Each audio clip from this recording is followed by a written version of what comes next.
In the shadow of global tensions and rising military powers, one question haunts strategic analysts and citizens alike. Which cities would be targeted first if World War III broke out? Today, we're examining the 10 most likely first strike targets based on military significance, strategic value, and geopolitical importance. This isn't fear-mongering, it's understanding the chessboard of modern warfare. Let's dive in. Before we begin, it's important to understand what makes a city a primary target in modern conflict. Military strategists consider several factors: command and control centers, nuclear capabilities, economic infrastructure, naval bases, and symbolic significance. The cities on this list represent critical nodes in their nation's defense networks. A strike on any of these locations would immediately cripple military response capabilities or deal devastating economic and psychological blows. Starting at number 10, we have Pyongyang. You might wonder why North Korea's capital would be a target rather than an aggressor. The answer lies in preemptive strategy. Pyongyang houses the headquarters of North Korea's military command and is the center of Kim Jong-un's nuclear program coordination.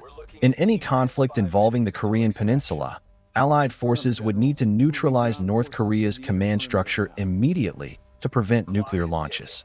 The city contains key military installations, including the Ministry of the People's Armed Forces and underground command bunkers. Intelligence suggests these facilities coordinate North Korea's estimated 30 to 40 nuclear warheads. The strategic calculus is brutal but simple. Eliminate the command before it can execute orders. Pyongyang's bunker systems mean conventional strikes would be prioritized to avoid nuclear escalation, but the city remains a critical first-day target in any Pacific conflict scenario. Tehran ranks 9th due to its role as the nerve center of Iranian military operations and its proximity to nuclear research facilities. The city houses the Iranian Revolutionary Guard Corps headquarters, the Ministry of Defense, and coordinates Iran's extensive missile program.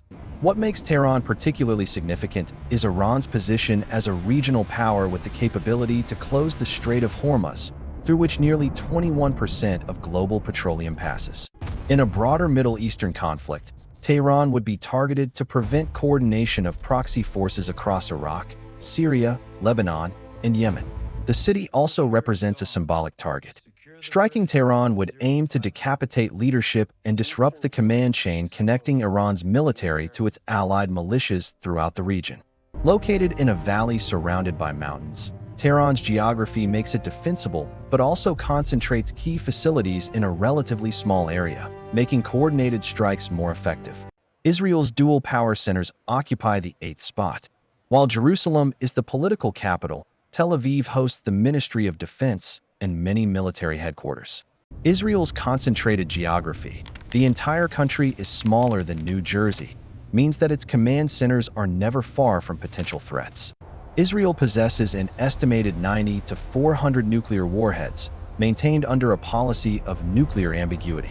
The Kiryat military complex in Tel Aviv serves as the headquarters for the Israel Defense Forces and would be a primary target for any adversary seeking to blind Israeli military response. What elevates these cities on this list is Israel's Samson option, a deterrent strategy suggesting that if the nation faces existential threat, it would launch nuclear weapons at enemy capitals. This means adversaries in a total war scenario would prioritize early strikes on Israeli command infrastructure to prevent this apocalyptic response. The layered missile defense systems protecting these cities, Iron Dome, David's Sling, Arrow, indicate how seriously Israel takes the threat. China's capital ranks 7th, serving as the political and military command center for the world's largest standing army. The Central Military Commission, which controls all of China's armed forces, operates from Beijing, making it the brain of Chinese military operations. Beijing houses critical command bunkers designed to withstand nuclear attack, ensuring continuity of government during conflict. These underground facilities coordinate China's nuclear arsenal, estimated at 500 warheads with rapid expansion underway. The city also serves as China's political heart, home to the Communist Party leadership whose removal would create catastrophic organizational chaos. In any Pacific conflict, adversaries would need to consider strikes on Beijing's military infrastructure to disrupt coordination of Chinese forces across multiple theaters.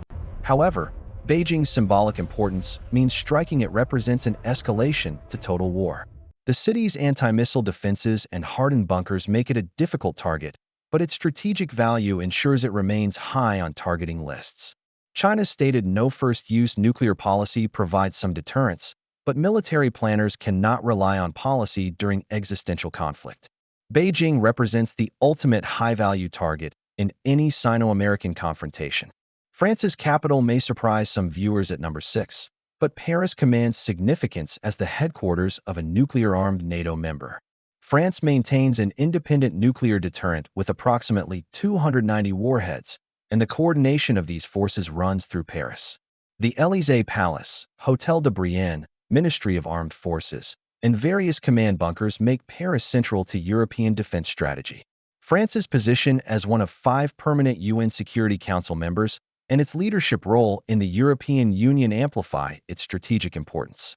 In a NATO-Russia conflict, Paris would be targeted to eliminate French nuclear response capabilities and to fracture European unity. The city's symbolic weight as the heart of French civilization means striking it would aim for psychological impact beyond military gains. France's nuclear doctrine includes the capacity for a final warning strike, a single nuclear weapon used to signal resolve before full-scale retaliation. Command centers in Paris would coordinate this doctrine, making them priority targets for any adversary seeking to prevent escalation they cannot control. London occupies 5th place as the command center of British military power and home to Britain's nuclear deterrent coordination. The Ministry of Defense in Whitehall, Northwood headquarters, and various intelligence facilities make London indispensable to NATO operations. Britain's Trident nuclear program operates from submarines, but their targeting and authorization flow through London.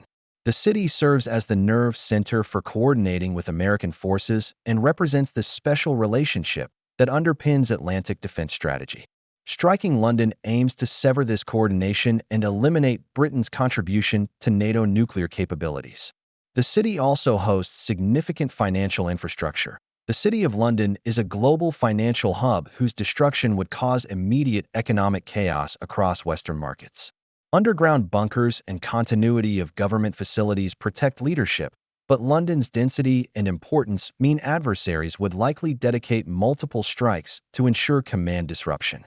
The psychological impact of striking this historic capital would reverberate globally, making it both a strategic and symbolic target.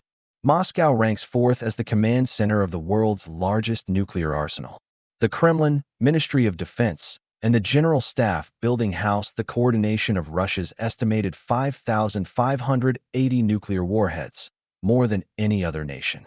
Moscow is Russia in a way few other capital cities embody their nations. The centralization of Russian political and military power means that striking Moscow could theoretically decapitate the entire Russian command structure in one blow. However, Russia has invested heavily in hardened bunkers and continuity of government protocols specifically to survive such an attack. The city's Mount Yamantau facility and Metro, 2 underground system provide protected command posts designed to function during nuclear war. Russia's Dead Hand system, an automated nuclear response trigger, means that destroying Moscow's surface command centers may not prevent retaliation, but it would create chaos in Russian military coordination. For NATO forces in any conflict, Moscow represents the ultimate strategic target. However, striking it guarantees nuclear escalation, making it both highly valuable and extraordinarily dangerous as a target. America's capital takes 3rd place as the political and military nerve center of the world's most powerful military. The Pentagon, White House, and various intelligence agency headquarters make Washington the brain of American military operations worldwide. Washington coordinates America's nuclear triad, land-based missiles, submarine-launched weapons, and strategic bombers, representing approximately 5,244 nuclear warheads. Striking Washington aims to eliminate presidential authority and disrupt the chain of command for nuclear retaliation. The city houses Site R, Raven Rock Mountain Complex, and Mount Weather Emergency Operations Center, hardened bunkers designed to preserve government function during attack. However, the symbolic value of striking the American capital would be immense, potentially fracturing American resolve and global confidence in U.S. security guarantees.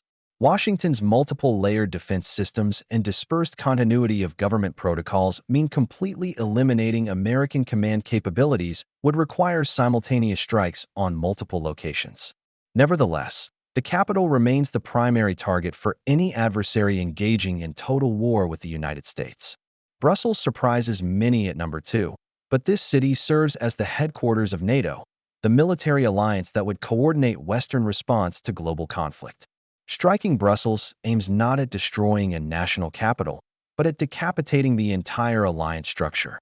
NATO headquarters houses the Supreme Headquarters Allied Powers Europe, SHAPE, and coordinates military forces from 31 member nations. Destroying this coordination hub would create immediate chaos in Allied response, potentially fracturing the unity that makes NATO effective. Brussels also hosts major European Union institutions, making it the political heart of Europe. A strike here would achieve multiple objectives: disrupting military coordination, creating political chaos, and demonstrating the attacker's reach into the heart of Europe. The city lacks the hardened defenses of major military powers, making it a softer but extraordinarily high-value target. In any NATO-Russia conflict, or a broader global war, eliminating Brussels early would be essential to prevent coordinated alliance response. 1.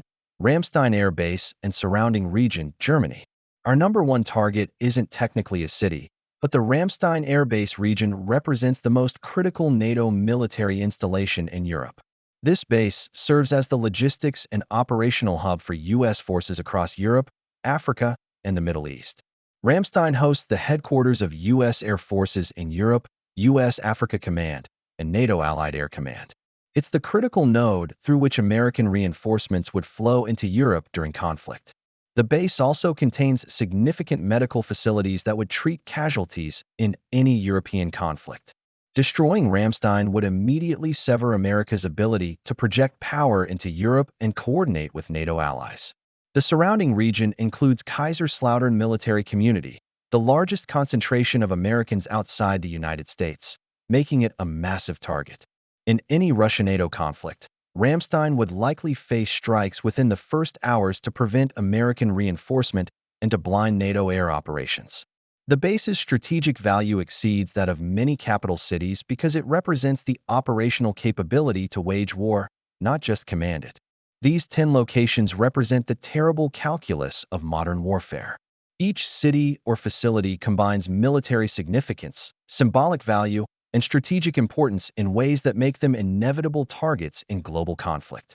It's crucial to understand that discussing these targets isn't about glorifying war, it's about understanding deterrence. The very reason these locations are vulnerable is why nations invest in sophisticated defense systems, hardened bunkers, and distributed command structures. The goal of identifying these targets is paradoxically to prevent their destruction through deterrence and diplomatic resolution. Modern warfare theory suggests that conflicts between nuclear powers would remain conventional specifically because targeting these locations guarantees apocalyptic escalation.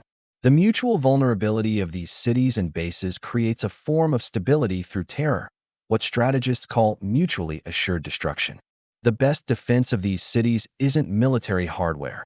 It's diplomacy, de-escalation, and the recognition that in modern war, there are no winners. Understanding these vulnerabilities should motivate us toward peace, not resignation to conflict. What do you think? Did any cities on this list surprise you? Are there locations you think should have been included? Let us know in the comments below. Understanding geopolitical vulnerabilities is crucial for informed citizenship in our interconnected world. If you found this analysis valuable, please like, subscribe, and share. We create content that helps you understand the complex strategic realities shaping our world. Stay informed, stay critical, and let's hope these targeting priorities remain purely theoretical. Thanks for watching, and remember, the goal of understanding conflict is ultimately to prevent it.